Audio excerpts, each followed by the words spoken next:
Hello, everyone, and welcome to the Charity Charge Nonprofit Spotlight Series. My name is Matt. At Charity Charge, our mission is to power yours. Outside of this podcast and blog series, we do that through equitable access to financial tools and services, such as our credit card and gift card programs. If that sounds like it would be helpful to your organization, please do reach out to us. And on this series, we like to talk to the nonprofits we come across that are doing excellent work and meet the people behind the scenes who are powering that mission. And today I am joined by Stacy Charpentier. Stacy, thank you for joining me today. Thank you for having me. Excited to be here and talk more about CCAR. Absolutely. CCAR is Connecticut Community for Addiction Recovery, otherwise known as CCAR. And Stacy, before we get into the mission of CCAR, can you Mhm. tell me a little bit about your background and what got you into the nonprofit sector initially? Sure, absolutely. I really only ever worked for nonprofits in my professional career. I started at the State Education Resource Center, which was originally the Special Education Resource Center. So I was in more of the professional development space, but we were federally funded through the State Department, nonprofit that provided professional development for um, administrators and educators, families, just about different things regarding education, everything from transition to college for kids who were struggling with either disability or mental health challenges or whatever that was, helping understand more about the autism spectrum and things such as that. And that's really where I started. And then I ended up um, losing my position due to funding and things such as that. And I was part of the conference team, so I was really kinda overseeing all of our large scale events.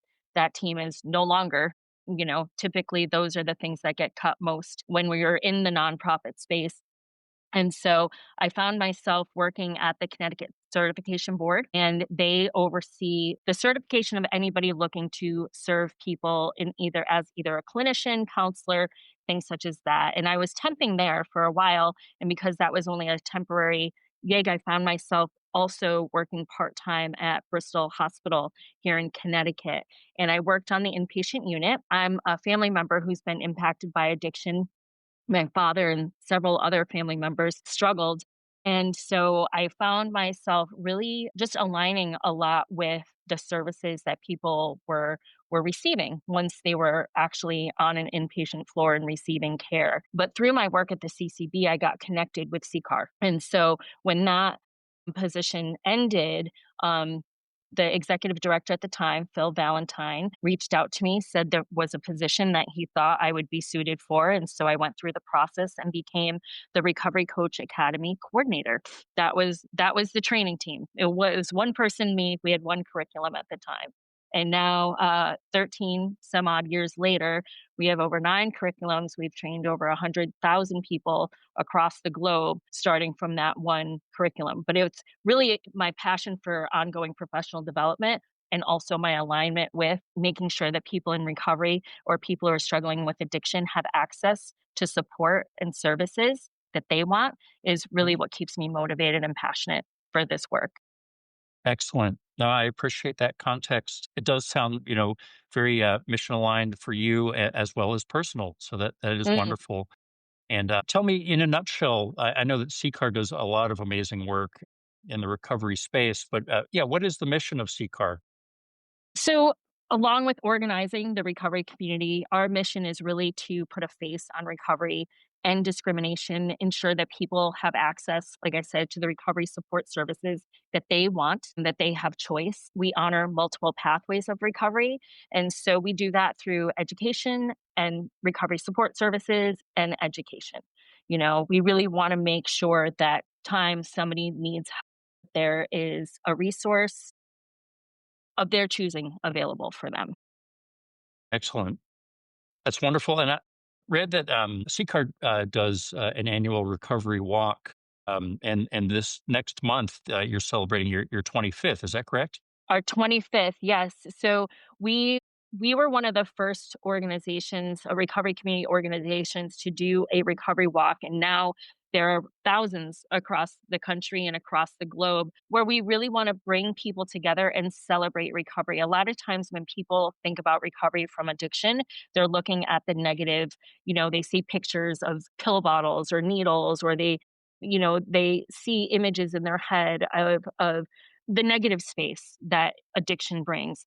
And our purpose is to put that positive face on recovery always. And we want to celebrate, because somebody finding recovery and staying in recovery takes a great amount of strength. And we should celebrate those successes, because there's such a negative connotation with addiction. A lot of people don't come forward to share their success or their story.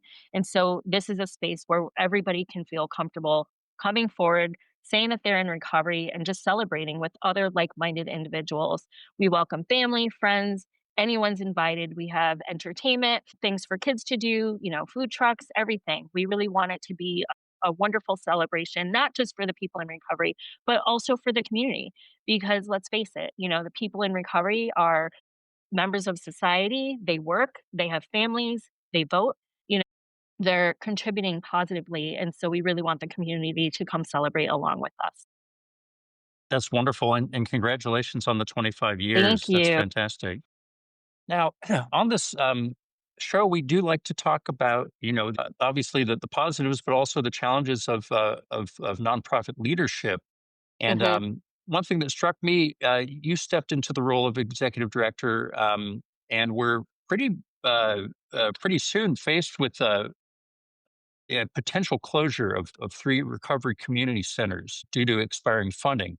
And you and your team, successfully advocated for emergency support and were later awarded, 2 years of funding, keeping the centers afloat, which is Hmm. fantastic. Question for you: How did you balance, kind of an urgent crisis stepping into this role Yeah. and response and long term revenue diversification through that critical period? Yeah, no, thank you for that question. I knew what was coming. I was part of the leadership team. I was the director of training for a number of years. And so I knew that this was a challenge that we were facing. But I think that for me, it was more of, what can we do about it? What do we have the power to do? And the biggest thing we have are our voices. And so that's what we did is we we realized quickly into it. I started in October, and this was around February, that we just did not have any more funds to sustain the centers, even though we had sustained them on our, as you said, additional revenue streams that we have coming into CCAR through our training department. So I'll speak on that a little bit too, as I speak about this piece. Is that with those training dollars, we were able to keep the employees in those centers open for just so long. Um, you know, we do bring in a great deal of money through our revenue in our training department, but it would never be enough for the amount that we needed to sustain those 3 centers. And so we had to act quickly. We had to tell those locations that, our leases, we needed to get out of leases, we need to lay off staff. My biggest saddest thing about it is we had just implemented those centers. Those were spaces that were desperately needing recovery support services. And so we had found spaces, found staff, had the communities were excited, and then to have to tell them that we had no more funding, we weren't going to be given any more funding to keep these afloat, was probably the most disappointing part of all of this. And so when we talked about, what can we do next, it was really the only thing we could do is just share those stories, have people share their disappointment, go to our legislators, write letters. And so a bunch of us, when we got the emergency funding, that was more of our single state agency really coming in and saying, listen, I know we can't promise any more than whatever comes next is on you, but at least this gives you a chance to breathe. And it was only 3 months of breathing, but it was still an opportunity to breathe. People had their jobs, centers were open, and let's see what we can do. So that very week was our appropriations hearing for funding. And so as an organization, along with volunteers, our great community partnerships that we've had, we had over 66 people testify on CCAR's behalf, which was one third of all the people that were testifying for a bunch of nonprofits in this space. And I think it was loud and clear that our communities need agencies like ours. We need recovery support services. Even though we're not talking about the opioid epidemic, it's still an epidemic.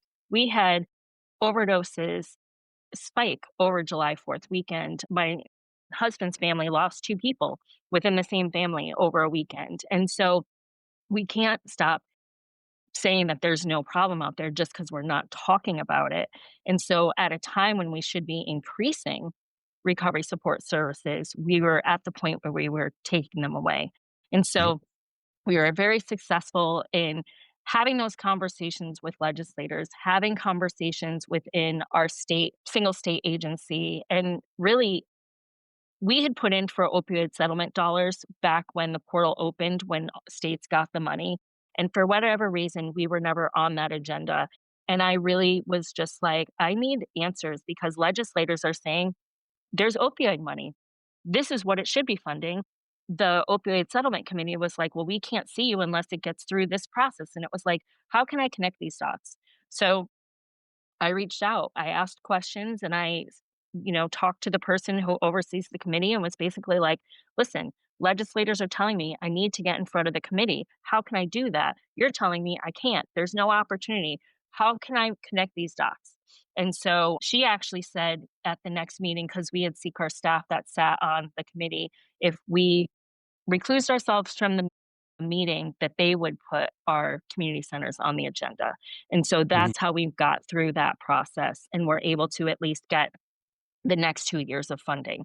But we're still not out of the woods. We get to take a deep breath again. Instead of 3 months, we have 2 years, but we're still in it. And so I've been working with, somebody who does, marketing strategies for recovery community organizations, at a national level, and she knows CCAR, she's been through our training, she's been at our conferences and things, and so she's a strong supporter and is looking to see how can we diversify funding further, as well Mhm. as marketing our training programs even more so than we do? Because we don't really have a marketing plan. Most people come to CCAR because we're just well known. We have a good reputation. But what if we were able to get into different circles? She's also helping us. We're rolling out a new a virtual recovery coaching platform called Coacherly, which I'm really excited about. And so people will be able to meet virtually with a recovery coach professional that's designated by CCAR. So they've been through our training and we've vetted them as a coach. They've all signed a code of ethics and conduct and things. And so anybody anywhere from all over the world can access a recovery coach whenever they need one. So that's really exciting. So I'm hoping that that will Okay. help diversify some of the funding as well. We're working with a lobbyist, on a very small scale to just get us in front of the legislators so that we can consistently be the experts in the recovery space if they need someone to share information or to just, be a supporter in the room for maybe a bill or something going forward, but also to ensure that they set aside money for these types of Mhm. services. And it's not just for CCAR's benefit. It could be anybody who is providing recovery support services. We need more, not less. And so I think for us, it's just a matter of trying to figure out how to increase the circle of people who know who we are. A lot of times people don't know who CCAR is until somebody refers them to us. Mhm. And I think that there are so many people struggling, as well as so many people in recovery, that CCAR is for everybody. It's not just somebody who has been in treatment and now they are getting referred to CCAR because they want to be connected to their recovery community. It's not just somebody who maybe met with one of our coaches in the emergency department and now they're going to continue meeting in the center, or somebody who was incarcerated and met with one of our coaches while they were inside and now they're reentering and so they're meeting with a coach at the center. I want people in factories and restaurants and all industries to know that if they need a recovery community center or they need a coach, they can find it here. So that's really Mhm. what I'm trying to do, is really just spread that message. Absolutely. No, the Coach Early platform sounds incredible. I mean, just having there be little to no friction between needing help and receiving that help. So that's very Yes. exciting. When does the Coach Early platform is it expected to be launched? So the website is actually up now, so people can go on and look for coaches. Have There's about 100 coaches within the platform right now, but we're going through and vetting everybody, so there's probably about 30 live coaches. But we will be doing a press release within the next 2 weeks to say, "Come on over, come join us, and schedule your session." So it's really exciting. That is very exciting. You gave us some really good insights from your experience with the facing that closure of the community centers, and just yeah, it's so amazing to hear the community turning around and being like, "Hey, no, we're testifying. We need this organization and its services."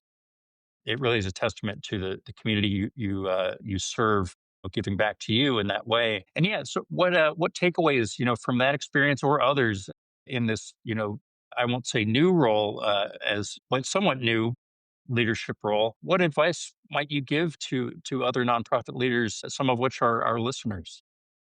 I think the biggest thing is transparency. We always wanna make sure that we're transparent. Um, there When we knew that we didn't have the ability to keep things open, we went to the staff that was gonna be impacted, and then I had an emergency staff meeting with the entire team. Because it didn't just impact that team. This was something that was gonna impact the entire agency, because then other people were gonna be worried, "Well, what other funding might come?" And let's be honest, nonprofits, we're kind of worried about what federal funding is going to look like going further. But the other thing too is there's certain things I can control and certain things that I can't. And I have to do what I can do within my scope of expertise, what I can do within the power that I have. But there are some things that I really can't control. And so I think the care part and just caring for the team and understanding that there are people who might still have this fear about what's gonna happen next, and honoring that, because there is no guarantee, right, in anything, and so I think that for me, it's just kinda understanding that there is that level of maybe just fear and anxiety about some of those things that we just don't know about. We had one of our programs end that abruptly because of funding, and we were able to move those coaches into different coaching positions here because we had coaching positions available, but if we had not, it would have been heartbreaking to lose them. It was our jail diversion program, and we had 3 coaches serving 42 people. But when we were told that the contract or it was demanded that it was ended like a week ago before we found out. And so we couldn't even have those coaches make contact with those 42 people because they had to end services like immediately. And I was like, "Well, that's horrible," because these 42 people have been reaching out to somebody for connection and support. Some of them were looking to them to, like, show up for them in court and things such as that, and so we had other staff that jumped in to make connections, to reconnect them with other resources or other people within the organization so that they weren't left abandoned. But that was something that was real, and we had to honor all of the emotions that go on with that. And so I think from my standpoint, it's always, what do I have the power to do? And if all I can do is just sit with somebody and hold space for them in a time of, I know this is a horrible thing for you, but let's just sit, then that's what I have the power to do. But if I also have the power to make a phone call or to make a podcast or to write a blog post about something, that I'm going to do that. I'm going to do what I can in the space that I can with the influence that I can to always ensure that people have the services that they need. But again, I have to always know that sometimes it's out of my control. But as we always say, we believe this, recovery first, and we believe that recovery finds a way. And it does. So that's kind of what keeps me going through all of this. Wonderful. Stacy, thank you so much for your time today and for these insights and sharing your story. It's very valuable to us and our listeners, so we really do appreciate it. For those tuning in, you can learn more about CCAR at ccar.us and the great work that they're doing and more about Stacy. But thank you so much for your time. No, thank you for having me. I enjoyed having this conversation.